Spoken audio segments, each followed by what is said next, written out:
Welcome to the Pat Mayo Experience Wild Card Weekend. DraftKings picks and preview going over every single position. Oh, as you may notice, the new studio is here. But I'm not going to close the draw on my personal giveaway here. So in the comment section, leave your favorite player under $4,500 this weekend. Get in the draw, and hey, maybe you'll become a winner. Maybe you'll be a loser. Who knows? But there's a lot of us losers out there, and maybe if you can be a winner for a split second, it'll be great. Also, don't be afraid to give the episode a like as well. Goes a long way. So to break this all down with me, the first guest, the inaugural guest of the new studio, and to you haters out there, by the way, said there would be no studio. Shame on you. Here it is. It's Mike Leone from DailyRoto.com. What is happening? My man! First guest, I'm going to go down in history as the answer to a trivia question. Who was Pat Mayo's first guest at the new DK studio? No. The only answer you are to any sort of trivia question is, who is the poor man's Pat Mayo? And it's Mike Leone. That is true. I have been called that by Kay Adams. That actually happened. Yeah, but she didn't look at your bank account. She just saw you. If she saw your bank account, you'd be the rich man's Pat Mayo after cashing. I don't know about that. Okay, how many giant cashes did you have in the calendar year of 2017? This was a good year. I'll say that. With my boy Sergio coming second in the Millie Maker. Definitely a good DFS year. All right, so you need to get me on the right track so I can have a big 2018, probably starting with Wild Card Weekend. So let's hop right into it. Running backs, and the big thing off the top, there are three big running backs that you probably do want to target. The top three in terms of pricing. Todd Gurley, way more expensive than everybody else. Then it drops down to Alvin Kamara, and then Kareem Hunt is right there as well. Do you have to go with Todd Gurley just based on Atlanta's defense? Atlanta's defense is all right, but they suck against pass-catching running backs. So with the DraftKings scoring being full PPR, you get that bonus with Gurley, and he's used in the passing game anyway. Is that justify paying so much more for him and really hamstringing the bottom of your roster? Yeah, I really think it is justified to pay up for Gurley. And we saw against Tennessee 2 weeks ago, a team with a decent run defense. He still got 22 carries, 3 touchdowns, and 10 catches. And as you said, Atlanta struggles against pass-catching running backs. They all have the fourth most pass attempts in the league to the running back position. And I just think that monster volume, this is basically Le'Veon Bell we're seeing here with Todd Gurley. And we've seen just massive upside from the Rams offense in general. So if there's anyone that can score 2-3 touchdowns in a game in this weekend, it's going to be Todd Gurley. And with only 4 games on the slate, you're going to need that in your lineup. So I think even after you count for salary, Gurley is that much better than the other running backs. He's that much better than the wide receiver position, which I think is pretty volatile, and you can justify going a bit cheaper to clear up that savings to mash Gurley in. All right, so I guess that's the big question. Because receiver is kind of devoid of talent once you get to a certain level, do you just pay down, hope for the best, and then pay up for another running back? Or do you try to pay down and get lucky with the Bills backups in case Shady's 60% or just doesn't go? Or do you just hope for DeMarco Murray not to play and then just play Derrick Henry? Well, if DeMarco Murray doesn't play, I think Derrick Henry is going to be the best value on the board, and you're going to pair him with Todd Gurley. But let's assume that we don't get Shady out, we don't get Murray out, and things are as they are now. I don't mind going double expensive and going with Leonard Fournette. And it pains me to say that I'm going to the Bills game as a Bills fan down there in Jacksonville. But this is the type of game, it's going to stay close the whole game. And you wonder if Fournette, in a playoff game, his market share of carries gets even higher than it's been in the regular season. And some of the other backs, you look at the New Orleans backs, Ingram and Kamara, their volume can't go any higher than what it already was. Whereas Fournette, I think there's some upside there. If this team plays a little bit differently in the playoffs, they're going to be really run heavy.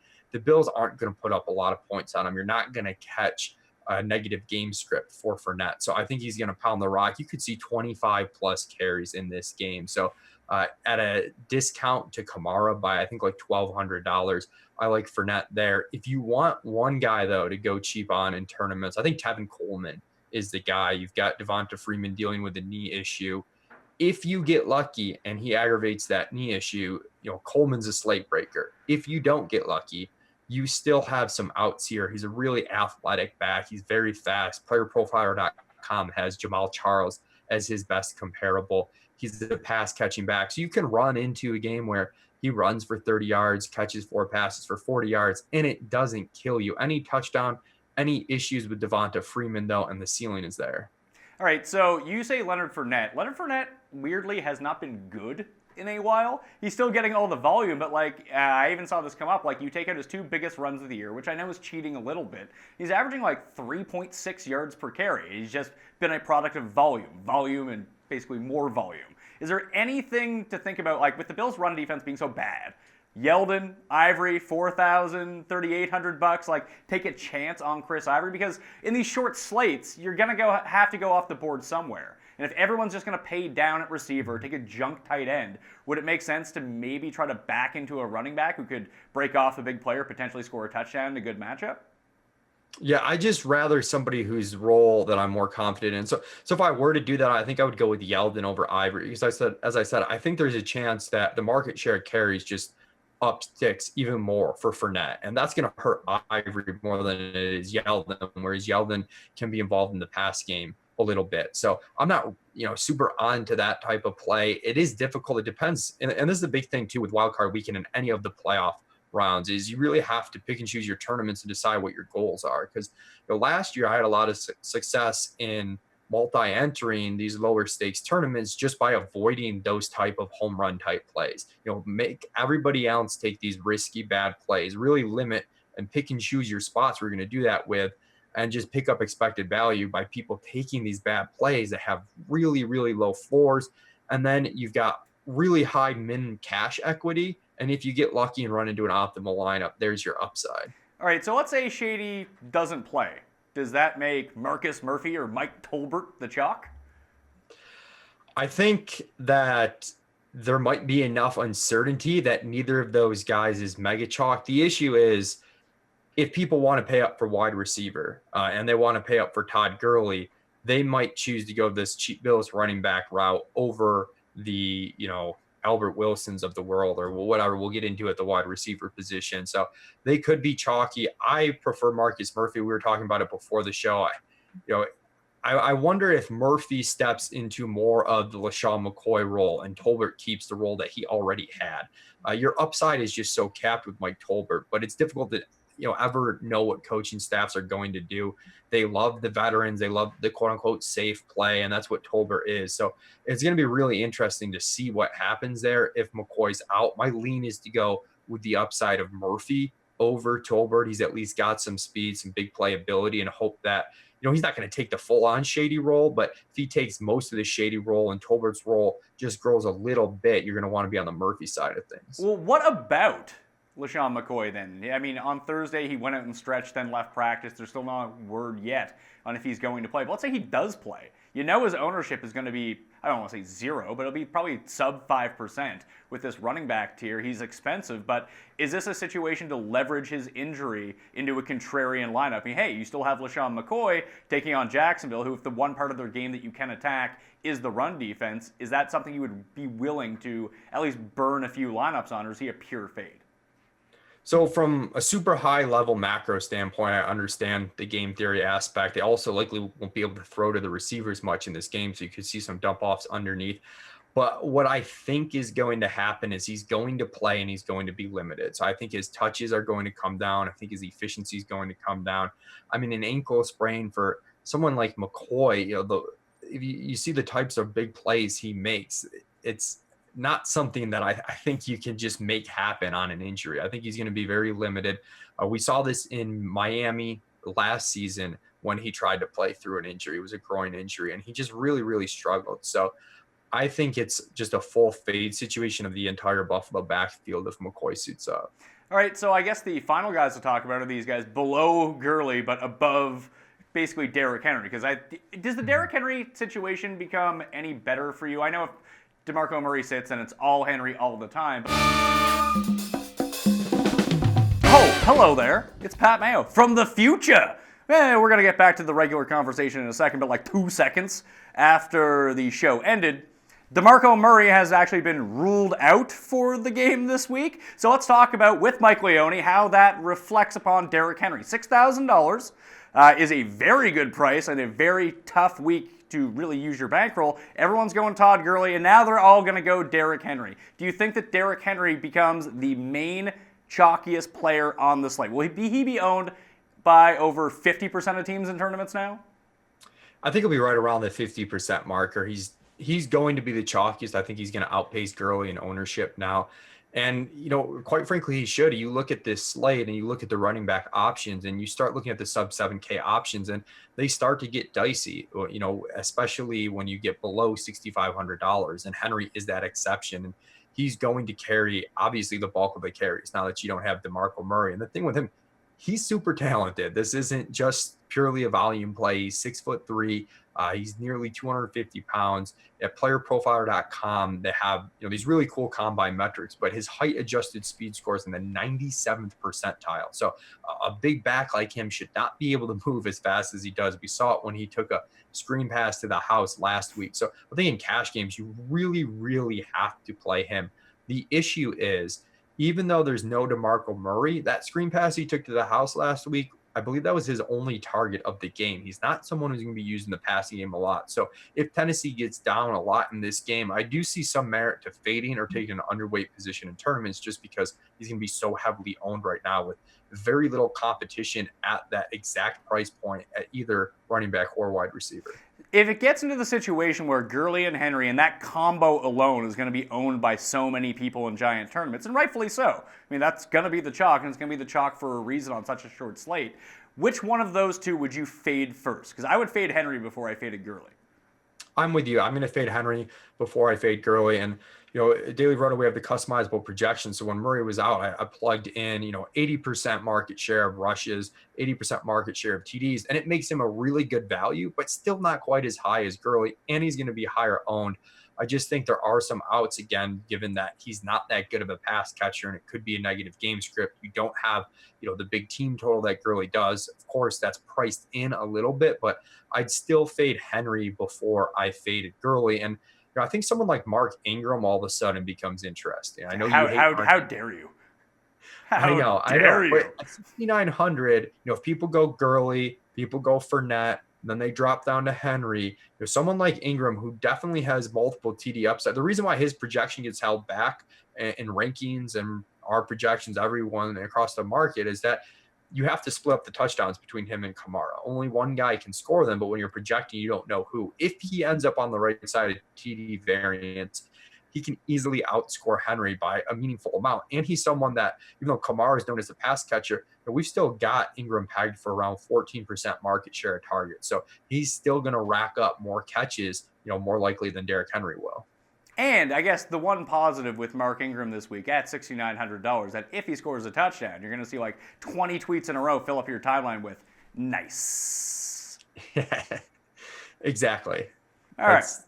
We should have learned from that last week when people like me all took Gronk when he was on 69 catches and then he didn't catch a single one. Yeah, why would he get anything different? It's like with Gronk $6,900, you just play him that week. I think he's averaging like 30 DraftKings points every week. He's $6,900. We're going to have to start building a splits database around the nice narrative. That sounds, the nice narrative. That is, I'm 100% in on that.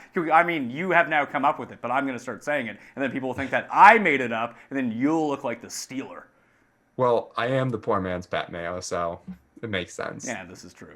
All right, now, back to our regularly scheduled program.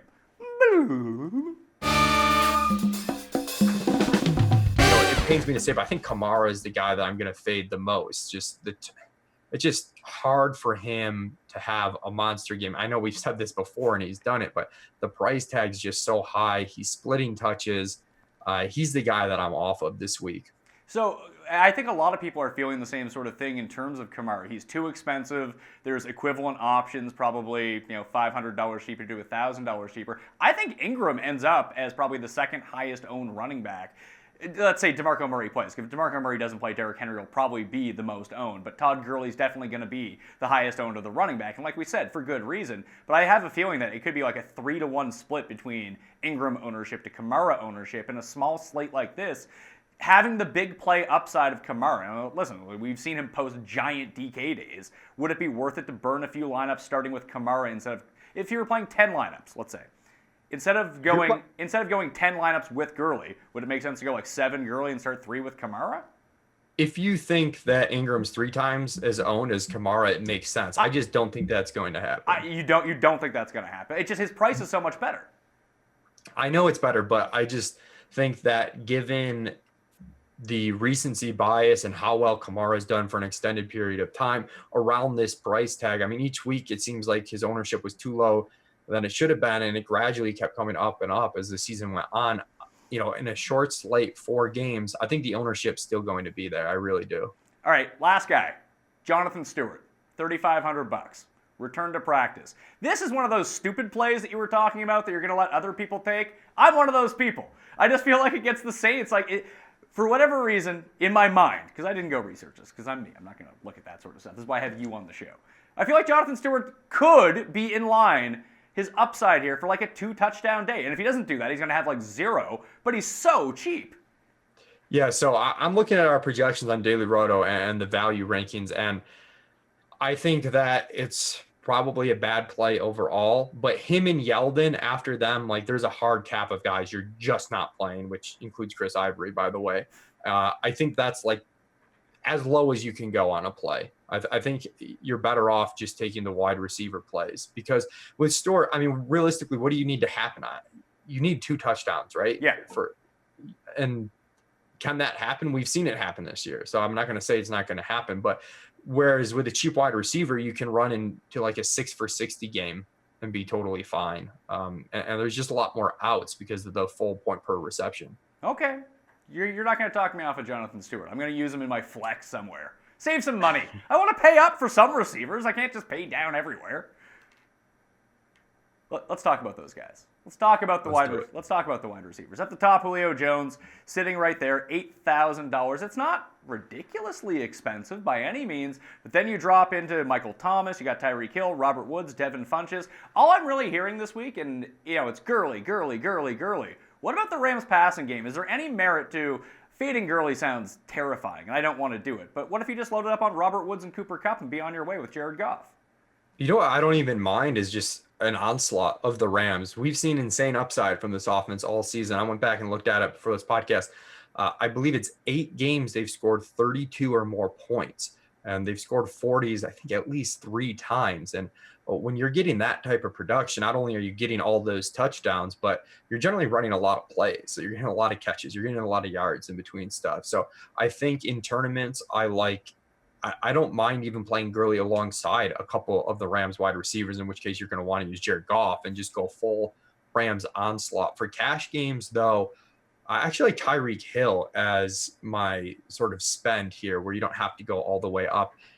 I think it's gone overlooked how awesome he's been. If you look at some of the Pro Football Focus stats, I think it's 5th or 6th in the entire NFL in yards per route run, which is really impressive. And if you break down the deep ball passing, he's first in catch percentage. He's first in deep ball passing yards.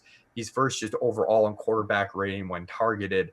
And you're going up against the Tennessee defense that funnels pass attempts a bit more. They've got a good run defense. They're below average in pass defensive DVOA. And as a result, their opponents this season in terms of pass and rush attempts, 60% pass attempts. It's the 3rd highest mark in the league.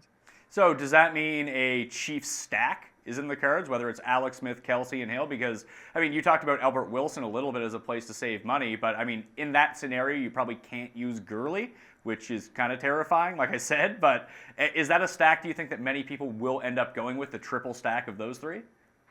I'm hoping not. I'm hoping that with the quarterback pricing all pretty close, people are going to see Alex Smith, and then they're going to see the allure of Cam Newton, Drew Brees, and they're going to go Cam Newton, Drew Brees, the huge games Jared Goff's had.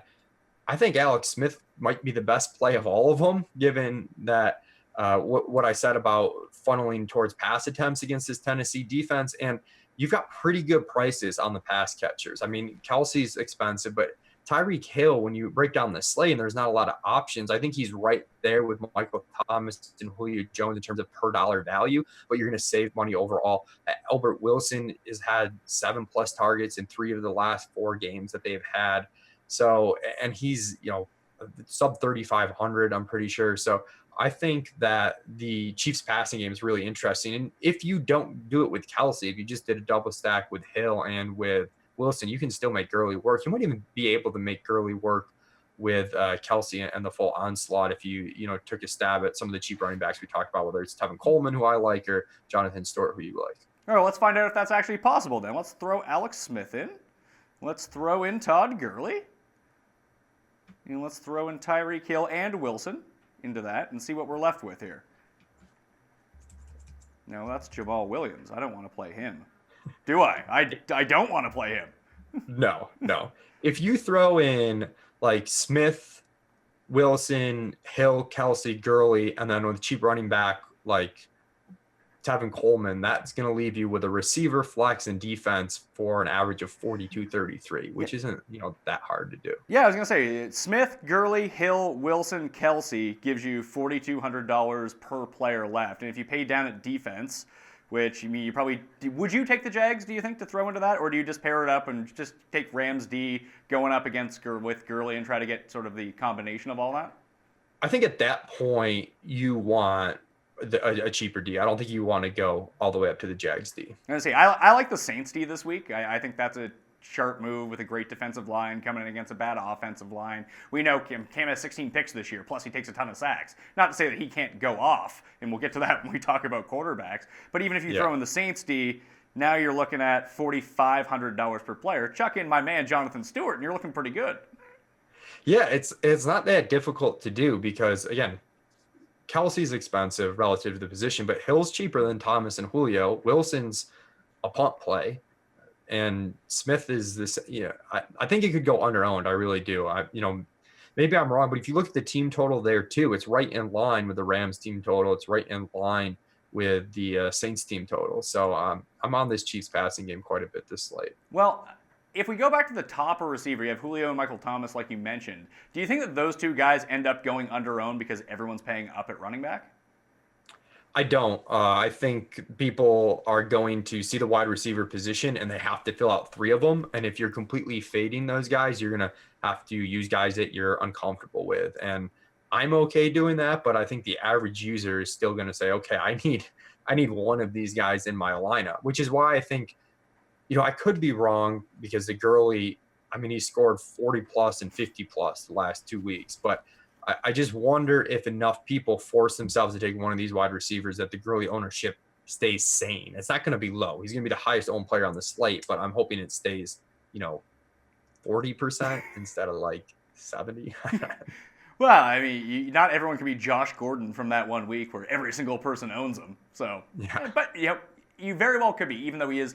I always find that no matter how the ownership on the most expensive player on any slate always tends to be slightly lower than we all project it to be because enough people get cold feet about the bottom of their teams that they just end up paying down. Like the $1,600 you can save by dropping down to Kamara or even Kareem Hunt, like makes your last receiver look so much better that in people's minds are like, oh, that's the move then. But I don't necessarily think it is in this case.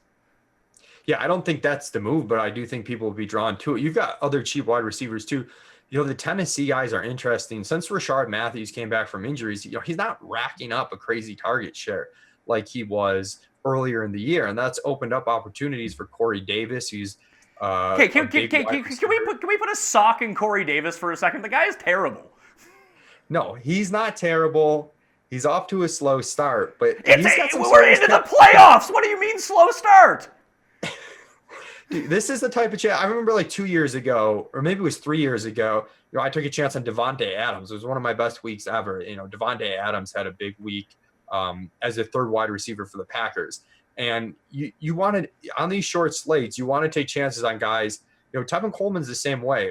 We talk about the athleticism. It really hasn't come to fruition yet in terms of success, particularly in terms of efficiency for Tevin Coleman, for Corey Davis, for pretty much anything. But this is the type of slate you want to take a shot on guys like that. And you've seen the targets spread out a bit more, which is given more to Davis, given more to Decker. Got a guy who's 6'3", a team that might have to throw a bunch in a negative game script. And it's not like KC's defense is all that good. So negative game script versus defense that's not that good. I don't know.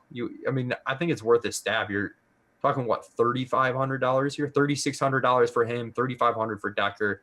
And I like bringing that back on the KC stack. So it's going to kill me, but I'm probably going to have, way more ownership than I should to this KC Tennessee game, just the way the pricing shakes out. Is there anyone besides Albert Wilson down in that $3,000 range that you like? What about your main man, Kelvin Benjamin? You can go with him. So the tough part about this one is, just visualizing the way this game goes. I don't see how the Bills move the ball through the air at all. But Benjamin's a guy who doesn't get separation anyways, right? He's just a huge, massive target. So if the Bills get down in this game, and he could be used in the red zone, I definitely want to do it in cash games, but I think he's like the fourth best play sub 5K with those KC Tennessee guys being better than him. But, if you're going to play a Buffalo Bill, it's going to be him. I guess so. I guess the only the other super cheapie, Marquise Lee hasn't practiced all week, but the reports are that he's going to play come Sunday. So I mean, when you're at the stadium, you can let me know what you see from the practice field. Maybe I can make a late swap or two. I don't know if I will be in a good condition to give you accurate reports. That's fair. But D.D. Westbrook is still $4,400, and weirdly enough, it seemed like everyone gravitated towards him, then Keelan Cole went nuts. I think if Marquise Lee does return, D.D. Westbrook ends up becoming probably the best play in the Jags passing game, doesn't he? Yeah, I agree. He's the best play there because I think Cole and Lee are going to eat into each other, and D.D. Westbrook, you might not see, too much of a role change there. But you got Allen Hurns back there. It's kind of crowded. My concern here is if the game goes as expected, and quite often weird things happen and games don't go as we expect, but if it does, I just don't think we see Blake Bortles throw the ball that much. I really think, despite some of the success he had over the latter half of the season, before the picks he threw the recent weeks, I just don't see them going to a pass heavy attack just in this environment, given that the Bills aren't going to have a big lead. But of the group, I think D.D. Westbrook's really the only one I'm considering in the Jags passing game. Is there any merit to dropping down to some of these? The wide receiver twos seem a bit overpriced in the spot, but you got Ted Ginn's there, Mohamed Sanu is there in that middle range that I just feel like people aren't going to go to. And even if you look at the Atlanta team total, it's not low by any means. They can score touchdowns here, and Julio has been sort of a non-factor. I think the Rams will go out of their way to really take him off of it. Does that mean you're looking at someone like Mohamed Sanu? And for lineup construction purposes, if you hit that mid-tier receiver, whether it's Ginn and whether it's Sanu or even potentially Cooper Kupp even, that just people aren't going to gravitate towards at least two of those guys. And then if you pair them together, you really shade ownership in a way that no one else is going to have. And I do think there's a construction, as I was fooling around with lineups, where if let's say you go that Tyreek Hill route and you don't go super expensive with Julio or Michael Thomas, you might end up in a weird spot where that flex players around 5,500 to 6K.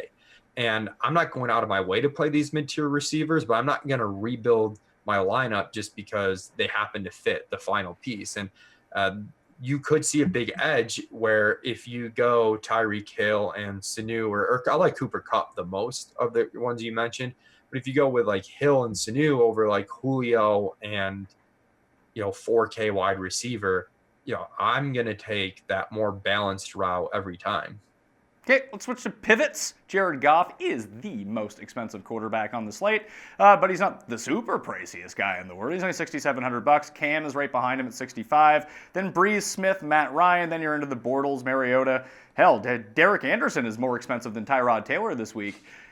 Where is the move? Because it feels like Alex Smith is the safest play. If I'm playing cash games, I'm rolling out Alex Smith. It just seems sensible to me. Jared Goff seems like a very high upside guy, but on this sort of slate, where everyone's paying up at, trying to max out at every position, Cam Newton has the highest upside here, doesn't he?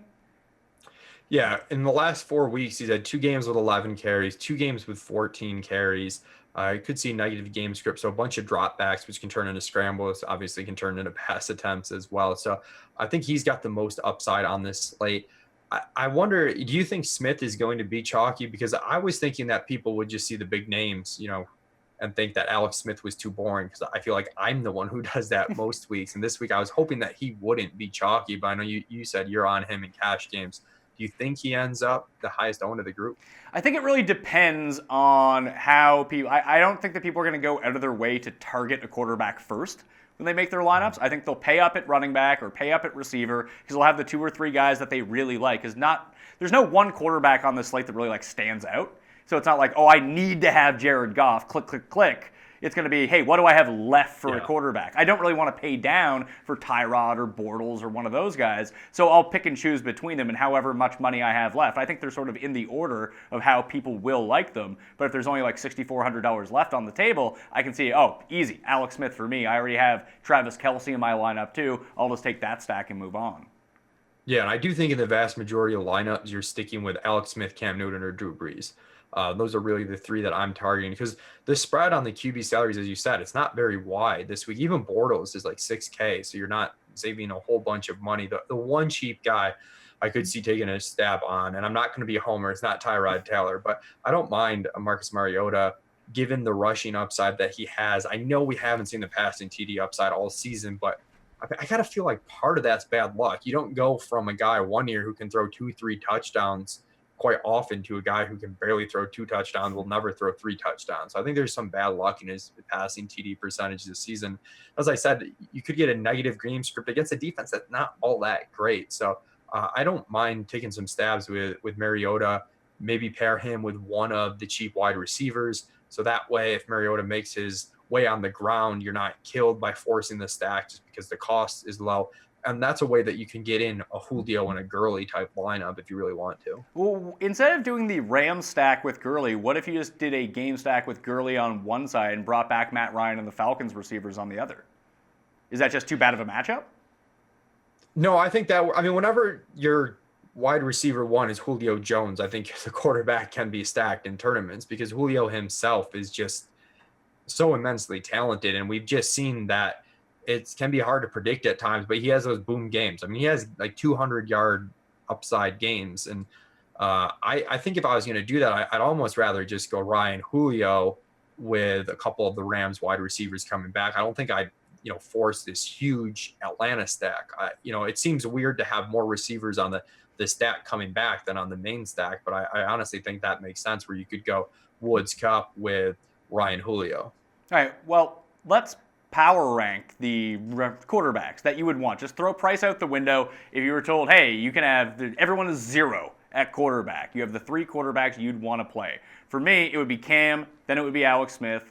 And I think the upside of Marcus Mariota is very intriguing, but obviously Goff is just better and his upside is higher. So that would be sort of my one. But I like Cam the best out of any quarterback. That's who I'm going to try to play the most. I'm going to go Smith and then Cam, but I think it's really close. And then I'm going to have Drew Brees just edging out Goff for that final spot. But in terms of pure value, do you think that Mariota is closer to those guys when you think points per dollar? I still think he's below them. I still think it's just a tournament play. Even taking into account salary, I think I'm with you. Alex Smith is the cash play. I really like the ceiling on Cam in tournaments.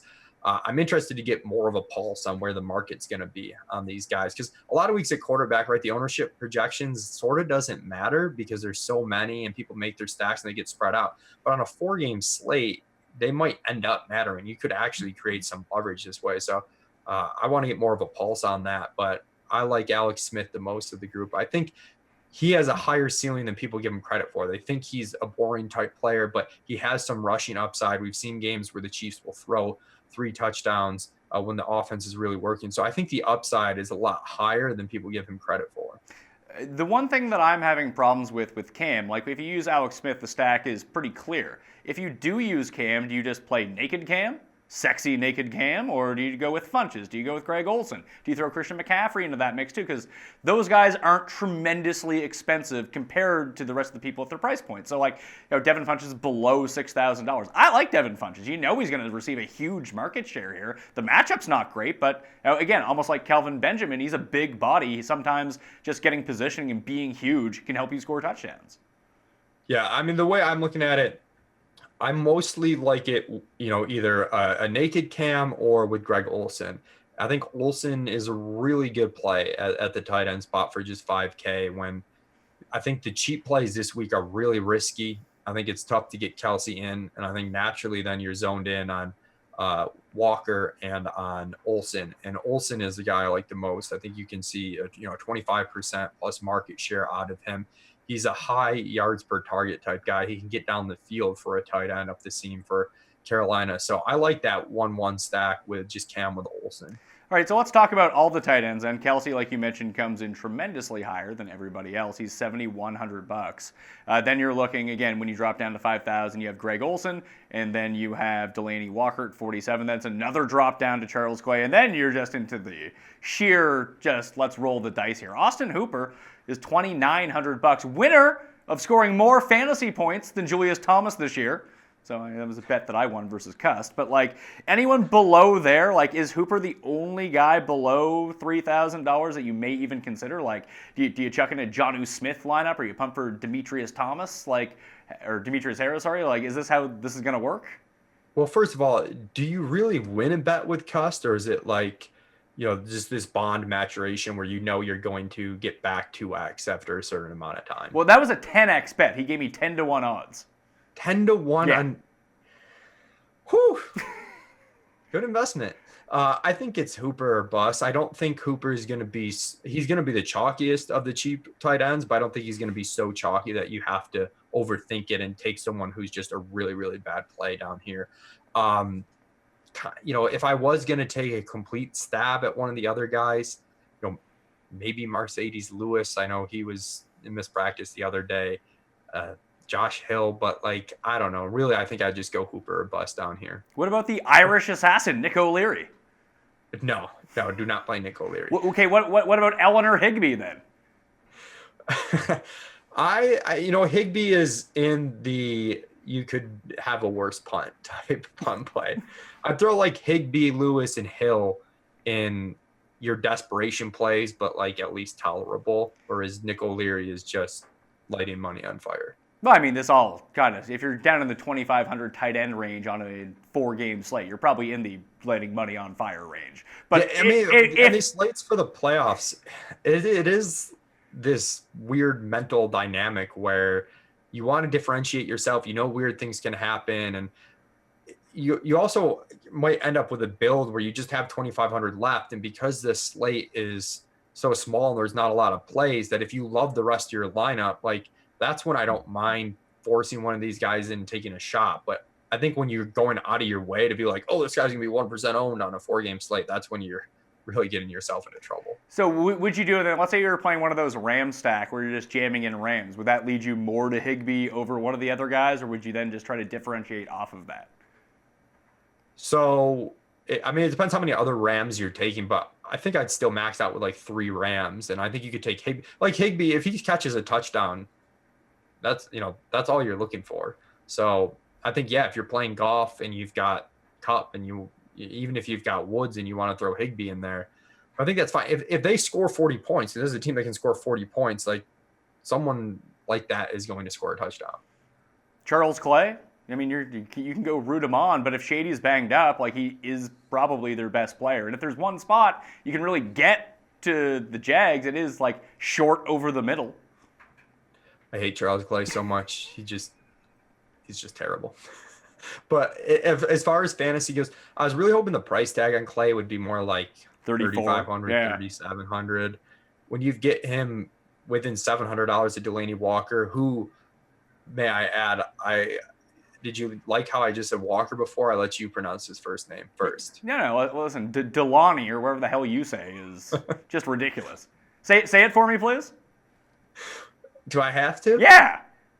All right, Delani Walker. That's not even a weird accent thing. That's just you not knowing how to say it, despite having heard it thousands of times. I know, and I had to wait for you to say it first to even know. And I know I know the way that I say it and the way it's supposed to be said, but I never know which is which. I know the 2 ways to pronounce it, but I never remember which is which. So what gives you more problems? Is it Delani Walker? Is it Brooks Koepka?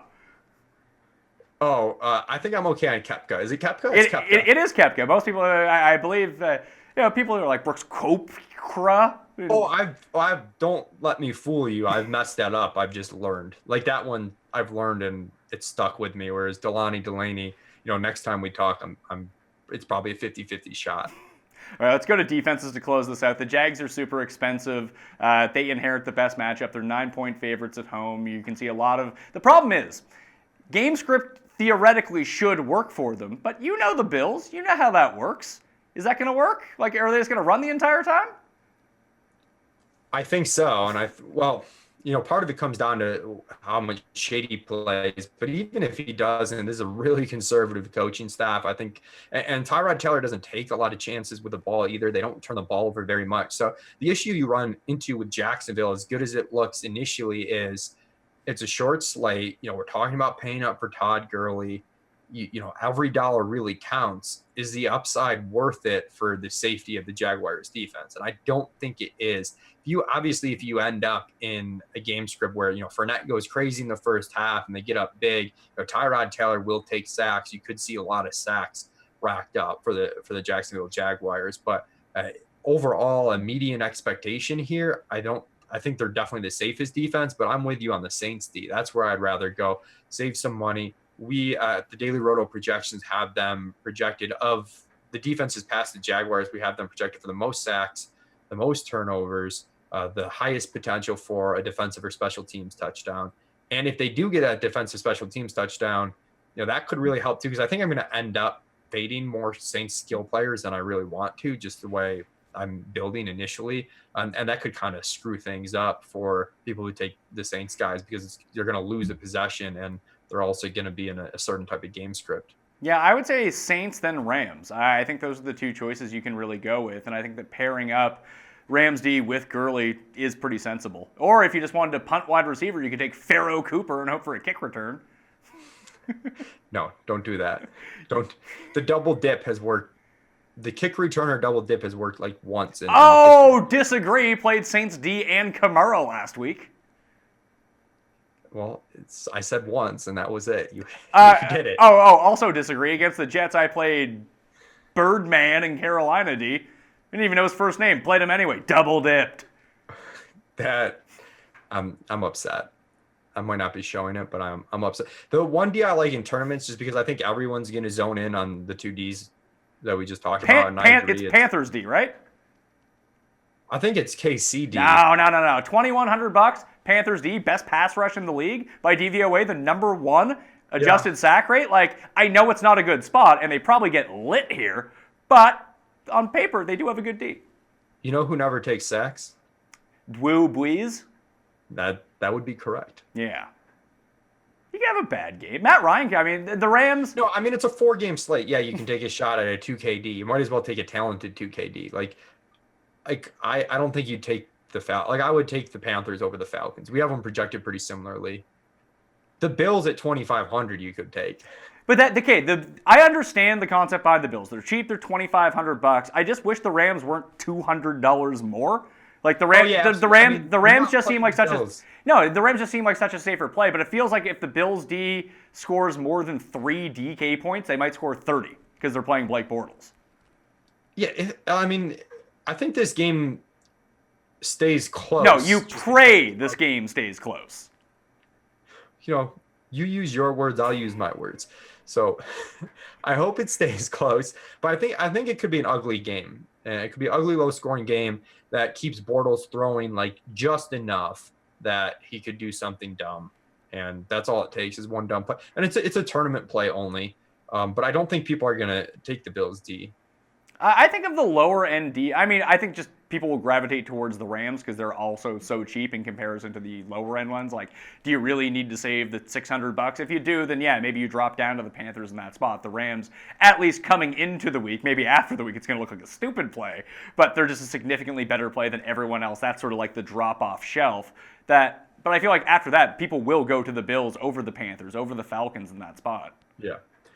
4-game slate, though. None of these Ds are in amazing spots, though, other than Jacksonville, who's really expensive. So I do think that you could fill out your lineup and whatever fits. Honestly, sometimes we overthink D. We're like, oh, I can't play this lineup because of the D. And some weeks that's true, but I don't think this is one of them. Well, let me give you this scenario then. What if I wanted to use Cam, and I just used Cam by himself?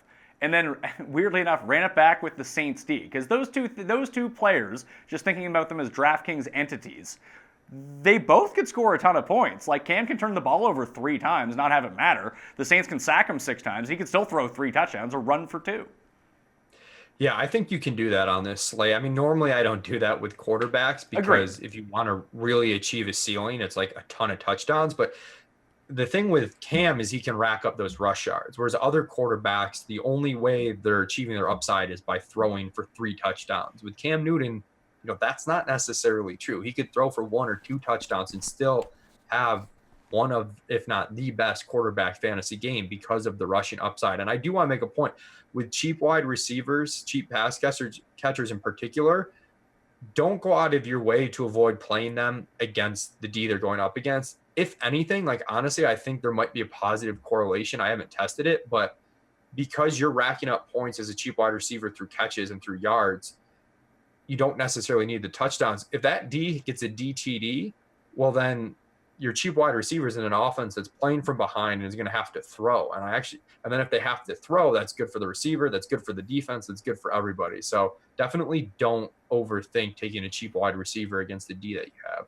I want to talk about some more cheap wide receivers before we get out of here, because I want to burn some lineups, Leone. You got to help me with this. You love to burn lineups. If there's one thing I know about you, it's that you love to burn lineups. Oh, I do love to burn lineups. But hey, I had 100% Jermaine Kearse last year, 2 years ago, whenever he got like the 2 touchdowns it was last year against the Falcons. And like, that was my best week of the year just because I had so much loser Jermaine Kearse at like $3,200. I feel like the Falcons' loser receivers could be those receivers this year, like Justin Hardy. No. It could. No. Oh, what do you got against Justin Hardy? I'd rather take like Gabriel, I think, and just hope for the sledgehammer? I mean, wouldn't you rather? I mean, what's Hardy going to do? Catch like a 3-yard touchdown? He might catch a pass. The sledgehammer doesn't do anything this year. I know. Isn't that crazy? Everyone thought coming into the year, he's going to cut into Sanu's production, and like he just fell apart. I don't know what happened, but okay.